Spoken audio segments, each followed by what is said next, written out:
Man, people really love when I talk about Pokemon, and people really love when I talk about Kamen Rider. Maybe I should do my next video on Doctor Who. Hey guys, True Blue here. Today I am doing something that is a long time coming, and that's a video about Kamen Rider and Pokemon together. Rather than doing the usual of giving teams to the Kamen Riders, I decided to take the Kamen Riders and turn them into Pokemon. So this is a bit different than what I usually do, but trying something new. It was also a lot of fun, so if you want to see me do this more often, let me know. Now, the ideology behind all of these was I took one Pokemon as a base design and kind of took the Kamen Rider aesthetics and what I felt made that Kamen Rider so special, unique, and apply that to the Pokemon. So I did the first 5 Heisei Riders, that's Kuuga through Blade, and I took 5 Pokemon that I thought their base designs worked with those designs and just kind of messed with it a bit. Usually if you see people make custom Pokemon off of something, they draw it themselves. I am no artist by any means. I can Photoshop, but I can't for the life of me draw. So this was my kind of compromise for it. And if you like any of these, you also are completely able to do fan art, evolutions, whatever the heck. I don't care. Have fun. Anyway, I'm just gonna hop right into it because I got 5 Pokemon to go through, and they're all pretty cool. So first up, I went with Kamen Rider Kuuga. He was the first one I did. And Kamen Rider Kuuga is interesting because his design is simple. And when you work with the Heisei Riders, the interesting thing is the further you get along, the more complicated the designs obviously end up getting. But Kuuga was the inflection point of the Showa design philosophy and the Heisei designs. So he was so simple, but there were some key aspects that made Kuuga Kuuga.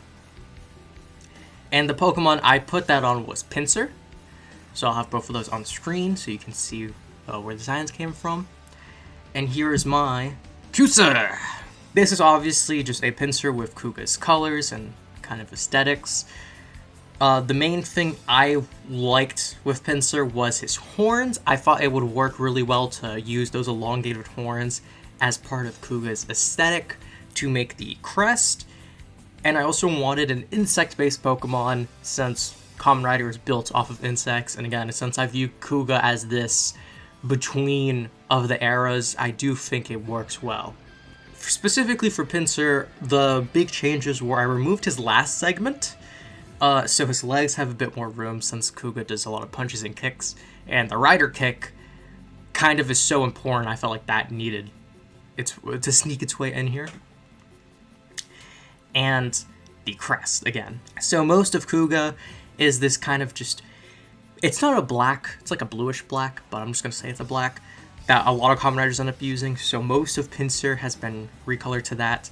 I did move the mouth up, so it now matches the silver bits of Kuuga's mouth. And I left everything else kind of just the solid shell that Pinsir has. The arms itself have been replaced with this red, because Kuuga's red, that is what makes Kuuga Kuuga. And everything except the tiny little part of the wrist that isn't the actual forearm has been painted gold, like little bangles on Kuuga's wrist. I did add a few features, of course. I added extra claws to reference it's not the shoulder. My terrible anatomy is going to show. The part around the neck, that area, it's all gold, and that's a big part of, that stands out to me a lot, so I want to incorporate that. He has a little belly button now. That is the driver, and the head, I added an extra, thin, that is a cut-up Onyx. That is Onyx's horn, just cut up to oblivion. A lot of Pokemon, besides the base ones, have made their way into these designs. I'm not going to go over every single one I used, but let me know in the comments if you spot any Pokemon and you're like, hey, did you take it from so-and-so? And I'll let you know. Make it a fun little guessing game. But that is an Onyx that I just obliterated and turned into the final bit of Kuuga's horn. So that is Kuuga. Now, in the Pokemon world, Kuuga is a pure fighting type. While he has complete bug aesthetics, he's purely fighting due to his abundant use of power and force to solve his issues, while also being such a kind and gentle person at heart. Every single Kuuga you find will always be there to help you and will guide their trainers through difficult areas like forest or caves. But they have no hesitation throwing down hands with any Pokemon that stands in their way. Their main moves are Blaze Kick, Mach Punch, Lunge, and Helping Hand. Blaze Kick for the Rider Kick, Mach Punch because Kuuga does a lot of punching, Lunging because Kuuga does a lot of tackling, like, wow! And Helping Hand because Kuuga is just a good person. For abilities, I gave Unseen Fist. This allows a Pokemon to go through Protect and Detect, which is annoying, but Kuuga being just a powerhouse of punching power, I think probably could go through those with minimal effort, so I gave that to Kuuga. Following that, we have Kamen Rider Agito. Now, Agito, while also relatively simple, has a lot more design compared to Kuuga, so there's more to work with here. And on top of that, I wanted to focus on kind of what was meant to be Agito's aesthetic. That is, Agito is a dragon. You look at the design and tell me you see a dragon without me telling you, I'll wait. No one knows. No one knows. But Agito is supposed to be a dragon. So, since there's so many Pokemon that we say look like dragons or dragon trainers will use, and they are not, I decided to take one of those and make that into Agito. The one I ended up settling on was Charmander. I like the proportions, and I had some cool ideas. I originally was going to use Bagon, but anytime I worked on it, it didn't sit right with me, so I scrapped the Bagon and went for Charmander since it's very similar. But here is Chargito. So, since Agito infamously has horns that split, this artwork depicts a simple crest that has extra bits sticking out. I like to think that it would be a Cyndaquil situation where in all forms of media it's depicted with the flames on, but when Cyndaquil is in a safe state or just not in a battle, the flames are off. It would be the same thing here where Chargito's head thin horn assembly would become just two when it's relaxing and then would split open whenever it's in battle or endangered. Again, this is just a Charmander. Remove the tail. I cut up the belly a bit so I can form the little like gold chest area, and then I added bits for all of the different gauntlets and knee guards on top of the whole like neck area, because all the gold bits is what makes Agito so special because of the shine and shimmer whenever he's on screen, so I wanted to incorporate as much as I could fit. I also took the little like gold bits of the belt itself because I didn't want like the light or anything. It just felt too distracting, so those little bits to form where the belt would be. And the head itself, I decided to turn the bottom of what becomes the Agito crest into the mouth of this Pokemon with its beady red eyes and then this like ant-like mouth to kind of look like the Agito symbol but not fully being there. But that is Chargito. Honestly, probably the worst one out of the bunch in my opinion, but I still like it. Now, in the Pokemon world, Chargito is a ground and dragon type. Agito's forms have names. This is ground form, so that's why he's part ground type. This Pokemon is a interesting Pokemon, being relatively rare and uncommon in most areas, and tending to travel alone rather than in packs with others of its kind.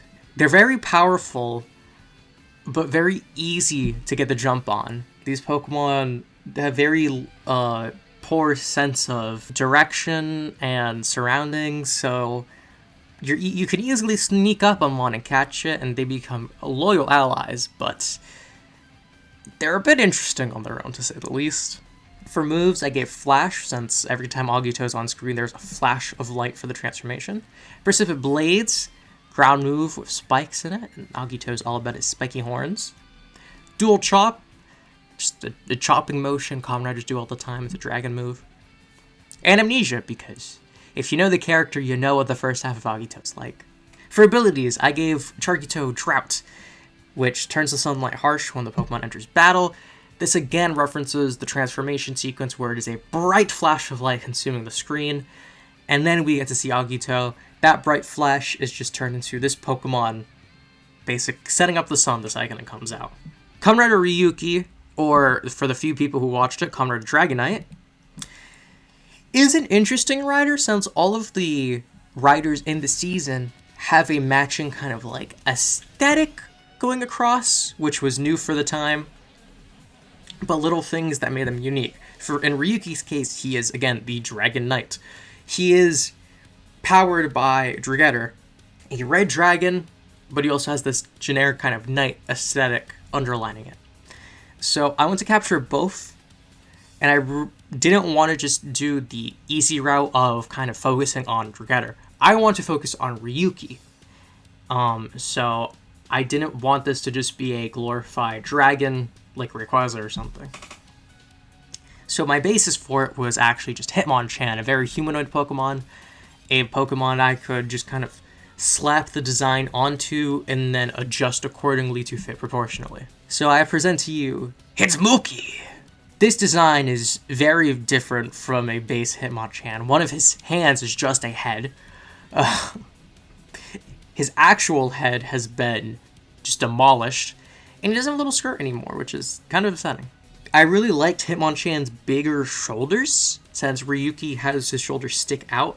These don't stick out in the same direction, but they are these big, broad shoulders, and I like that for Ryuki. And again, his humanoid design just lent itself so easily for this design translation. The head does have a lot less detail than Ryuki's, but it does capture just the silver and those red eyes. Obviously, they're a lot more masked on the actual suit compared to this, but he does also have just a completely second hand, which is a dragon head, and Ryuki does not have that. This references not only the device used to summon everything Ryuki has, but the strike vent, which is just Dragetter's head.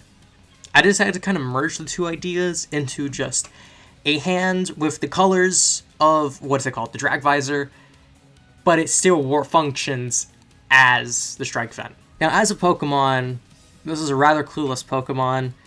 The actual dragon head is the sentient part, and the eyes on top aren't the Pokemon itself. Think of it like a parasite situation. The dragon head is puppeting the whole thing. The body is more so a distraction so it can stay safe, as it's just a weak, fragile little creature.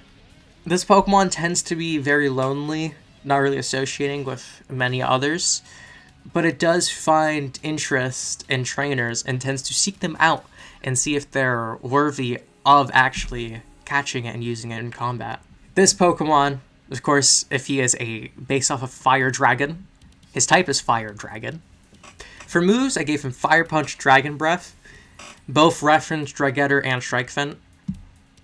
High Jump Kick because his finisher is a triple somersault into a fireball or whatever, which is insane, and I had to reference that. And lastly, because everything in Ryuki's based around the mirror world, I gave Mirror Coat.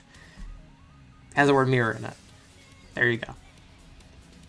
I also made a custom ability for Hitmonchan, Advent. When hit with a dragon move, make the next move hit first, if it is a dragon type. Phrasing be damned. Basically what this means is, if, say, a Pokemon uses Dragon Claw, which is a dragon move, on Hitmonchan, if Hitmonchan then uses a dragon move the following turn, it will be priority and always hit first. So, obviously here it says Dragon Breath, so if you use Dragon Breath, it would hit first. But if in his entire moveset he had something like Outrage, he could just priority that instead. Does that make this really annoying to deal with and probably a bit unbalanced if his stat spread is a little whack? Absolutely. Do I think that's fun? Also, yes. So that is Hitmonchan. This is my favorite one of the bunch. So, I'm the most proud of how this one came out. And this would definitely be kind of my, example for what I would say I would do if I did other Kamen Riders or franchises, but yeah. Now, open your eyes for Faiz. Kamen Rider Faiz, who did have a movie a couple years back, so he has been talked about more often compared to the rest of these guys, is interesting, to say the least. For one, I originally was going to do Carvana, because Faiz is supposed to be, well, his helmet is based off of like a piranha shark, whatever, on top of the symbol. That didn't work out. I just didn't like how that turned out. So instead, I took a Pokemon that I could kind of map that onto and landed on Fracture. They had F as the leading thing, and I thought that worked. Now, I'll just put it on the screen already. This is Frax. A very interesting design, to say the least. This is probably the most interesting one to design, because Faiz is supposed to be this high-tech unit. The Faiz gear makes Faiz.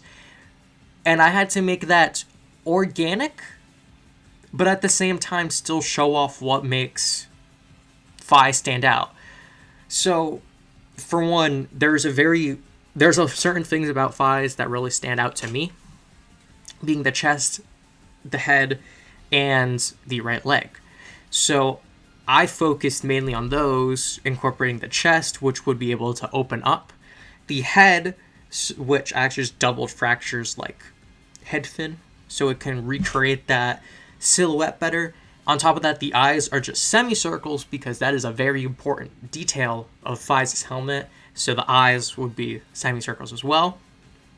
And his extra claw on his right leg, to reference the Faiz pointer, which goes on his right leg, of course, to activate all his finishers. The Faiz gear, again, is just, that's what makes Faiz.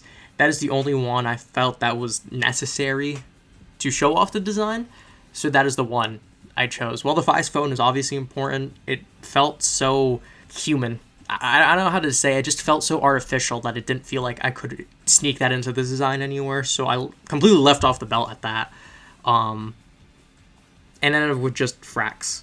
This is a grumpy Pokemon. He is a complete loner. Also a bit of a tsundere. This Pokemon will tend to avoid people, but will secretly wish to be with them. He's a bit tough and is actually a lot stronger than he lets on, but tends to be weak, so it can associate more with the Pokemon around it. And is also typically pretty rare to find, not being all too common in most regions. Frax here is a pure Steel type, with Drill Run to reference his finisher, Bullet Punch because it's a steel punching move, and then Sand Attack and Howl for reasons. The ability I gave was Huge Power, raises the attack stat, and this also ties into Sand Attack and Howl reasons. Lastly, Kamen Rider Blade. Now, Blade has a lot of interesting things happen throughout the story of that season, and since a lot of them are tied to the forums, I tried focusing this specifically on early Blade and the early characterization, as well as just that base suit. I didn't want to look at Jack or King form. I really wanted to focus this in on Kenzaki at his base. The Pokemon I ended up settling on for the base of this design was Larvitar.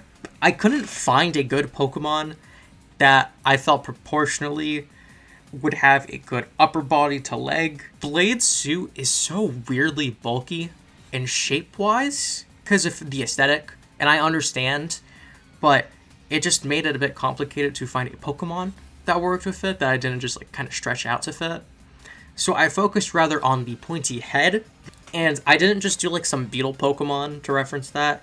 I stuck with Larvitar due to Larvitar's head point. I thought just worked for what Blade has, and I thought it'd be fun to take one of the stronger Kamen Riders and more menacing ones and make it just a little guy. So here we have Blarvitar. He's just a little guy. I love him. This is the epitome of, if I had a Pokemon in real life, I'd want a Blarvitar. This guy, he's so little. He's so menacing, but he's so little. Man is not accomplishing anything, but God do I love him. For one, his entire body now is the very much bluish that Blade has, and then his head now is this silver bit. That's kind of, it looks like grayish. And his eye, what I loved is Larvitar's eye just has this little black bit, kind of like a scar almost on it. So rather, I kept that bottom half and put a bit of the yellow that Blade actually has on his eyes because it stands out so much. He also has little bits of armor. I took his diamond chest and kind of just flattened it out into the Blade like card. And he has little bits of armor all about, little shoulder pads too, and even a sword. This is to reference Blade's sword. That is needed for Blade. Everything Blade does revolves around the sword. That is the namesake, for crying out loud. So I had to give him a weapon. So he has a little tiny little sword that's proportional to him. I think it's adorable. Moving on to the Pokemon world. Larvitar here, he's just a little guy. Rather hot-headed Pokemon, very quick and short-tempered. Will instantly get into a battle and fight anything it sees as trouble.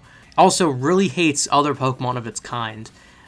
These Pokemon will leave their parents young in order to avoid ever seeing them. The little sword it carries is also taken from one of its parents. It is one of the grown fangs from its evolution, turned into a little sword that it can wield. Larvitar is Steel Bug. Bug to reference the ability in cards, and then Steel because it's such an armored character. For attacks, I gave him Slash, because he has a Slash in the show. Thunderous Kick, because he also has a Thunderous Kick in the show. Due to him, again, being card-based and having to use a ton of cards, I gave Attack Order to reference cards.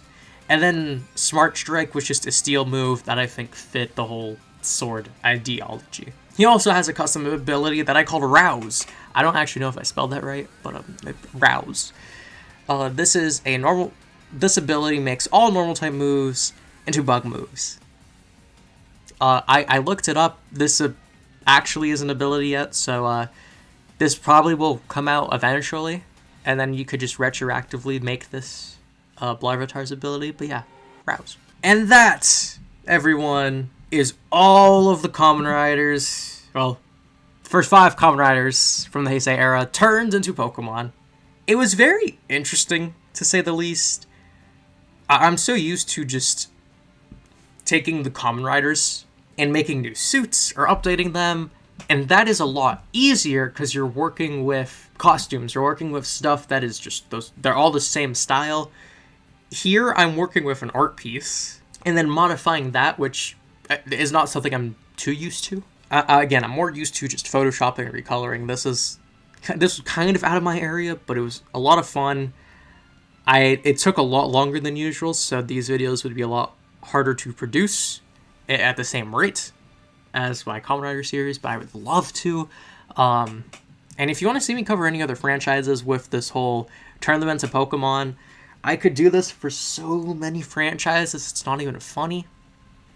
And I do think I at least give a unique take on it, taking a Pokemon and modifying the artwork to fit it accordingly, rather than just making one from scratch in the art style, since, again, I can't draw. But with all that being said, I want to thank you all so much for watching. Please remember to share and subscribe, helps the channel a ton, and with all that being said, I wish you a lovely day, everyone.